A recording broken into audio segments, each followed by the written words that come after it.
You're watching DD India News Hour. I'm Mark Lynn. And now going back to our top story about history being made tomorrow, the 9th of June.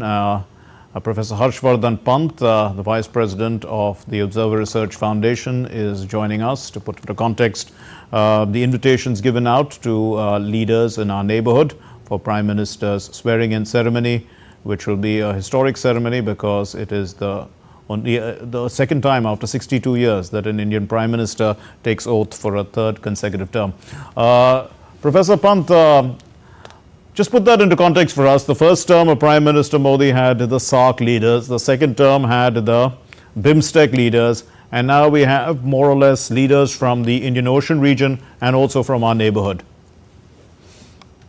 Yeah, indeed. I think, Mark, it has been a consistent policy of the government to enhance linkages with the neighbors, and neighborhood first has been the defining mantra of the Modi government from the first term itself. So when he invited all the neighbors in the first term, it was a big signal that he wants to invest in these relationships. And you would recall that at that point in time, even Pakistan's leadership was invited. So it was a moment in which I think it was full of possibilities, and since then we had seen consistent engagement with the neighbors and consistent focus on the neighbors. So I think this is in some ways a continuation of that trend that India sees and views its neighbors as participants in its own developmental journey as well as in their developmental journey. There is a partnership that needs to build, and I think by inviting them repeatedly, by inviting some of the closest partners of India repeatedly for this time, that for the third time that he's been sworn in as the Prime Minister of India,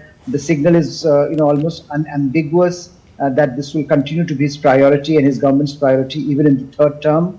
So I don't think I think the message that is going out is very clear that all the neighbors in the neighborhood in the Indian Ocean region, South Asia region are very important, and including countries like Maldives, for example, with whom we have had some difficult times in recent years, and their leaders have been their leader has been invited. So I think it's broadly a gesture of of a warm embrace of the neighbors, and a sense that for India, neighborhood first is going to be once again the defining feature of Modi government's third term as well.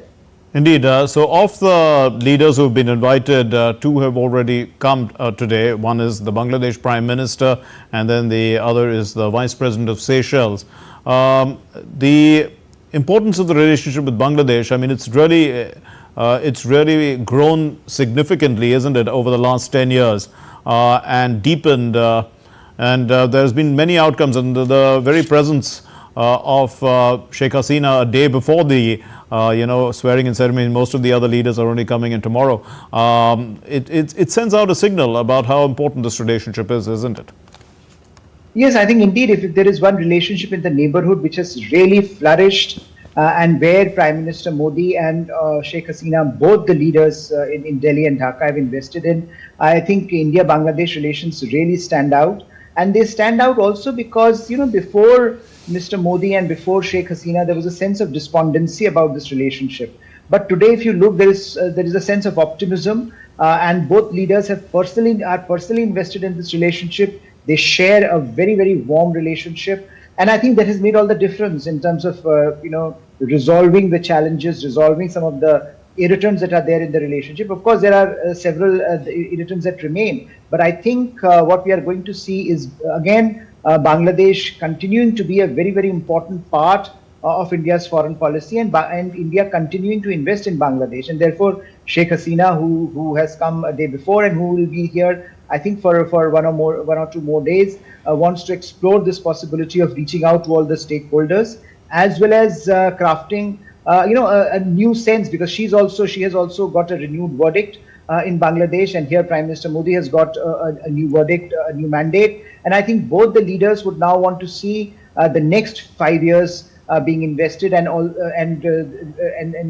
capitalize on this momentum that they have established in the last decade. Now perhaps moving forward and giving it a new direction, and Bangladesh has stood by India. India has stood by Bangladesh. So I think it's an important moment, perhaps, to reflect on the past and as well as to draw out what future holds for both these nations and to remove all the minor irritants that still remain.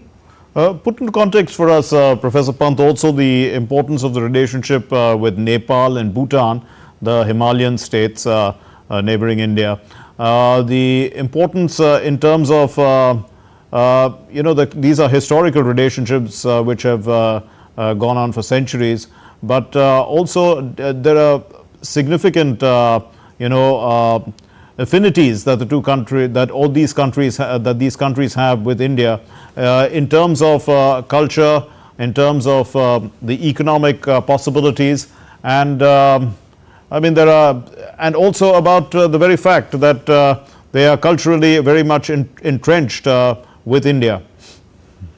Absolutely, and I think one of the things, Mark, that has happened in the last few years is how invested India has become in the Bay of Bengal community, that in Bangladesh that we were talking about earlier, Bhutan and Nepal and Sri Lanka. All of these countries are part of India's BIMSTEC, fraternity, and there India has invested a lot. Bay of Bengal has become India's focus point in terms of how India wants to take its neighborhood policy forward. And both Nepal and Bhutan, as you mentioned, are not only part of that landscape, but they are also culturally, civilizationally so closely tied with with India that it is very important to keep these relations alive. It is very important for Indian leadership to sustain the momentum in these relations and to ensure that whatever challenges are there in these relationships, they do not become so huge that they can't be overcome and they can't be overcome by leadership at the leadership level.